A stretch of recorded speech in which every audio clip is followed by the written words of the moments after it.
There is another way that the Prophet ﷺ has taught us to react. You know, Abu Sufyan, before he was a Muslim, he was the leader of the Meccans, the Meccan army. And prior to him being a leader, he was one of the top leaders. But after the death of Abu Jahl, etc., he became the leader.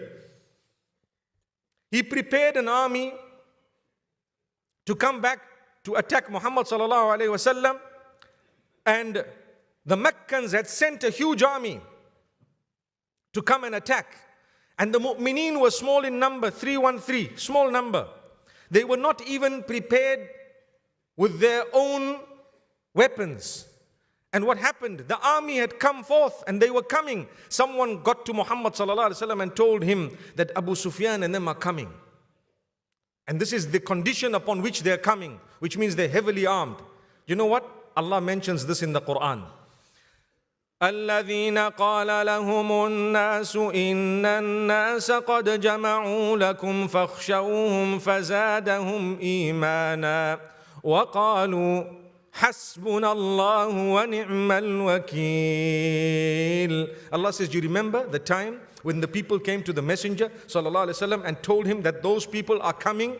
Those people are coming, you need to be scared of them, you need to fear them, you need to watch out for them. And what did the Prophet sallallahu alaihi wasallam do? What happened to the true believers? Allah says, it increased their conviction. It made them firm in their faith. And they said, Hasbunallahu wa Ni'mal Wakeel. Allah is sufficient for us and He is the best disposer of our affairs. My brothers, my sisters, when Allah closes a door for you and a second door and a third door and a fourth door, it is because the fifth door will lead you to a place way beyond the first four doors. You have to be convinced. You tried something, Allah closed the door, you came out again. You tried something, Allah closed the second door and the third. Whether it was a marriage and you ended up divorced once, twice, thrice. Some of the brothers and sisters, especially the sisters who've been divorced more than twice, they will tell you, I've given up. Now I'm not going to marry. Why? Perhaps the next man or the one after the next man will be such a lovely person that you'll forget about the other 5 characters that you were married to. Yes. But if you stop, that's where everything stops. You gave up, that's where your hope stops. You lost a job, a second one, a third. You applied one, they didn't accept it, they rejected it. 1, 2, 3, 4, 5. I applied for 10 jobs. No one's giving me a job because Allah says, you know what? The 12th one is actually a mega deal. Subhanallah. That's why we don't want you to get these 10. But after 5, you're giving up. What's happening? You are doing something wrong. Don't react in that way.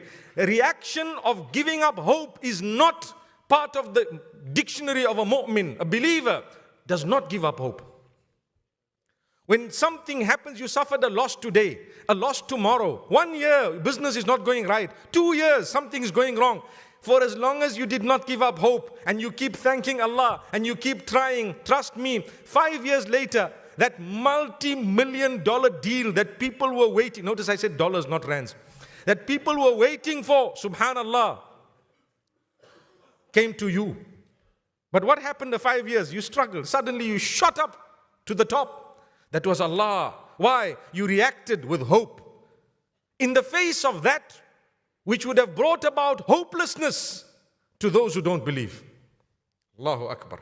Hasbunallahu wa Ni'mal Wakeel. Allah is sufficient for me, for us, and He is the best disposer of our affairs. Allah says, the verse after that, what a beautiful verse. فَانْقَلَبُوا Allahu Akbar. Allah says, as a result of that conviction that they had and the dua that they made, Hasbunallahu wa Ni'mal Wakeel, we actually converted for them whatever there was in terms of fear that they may have been or may have been warned about into a beautiful coolness, a calmness, success and victory. How did victory come? They reacted correctly.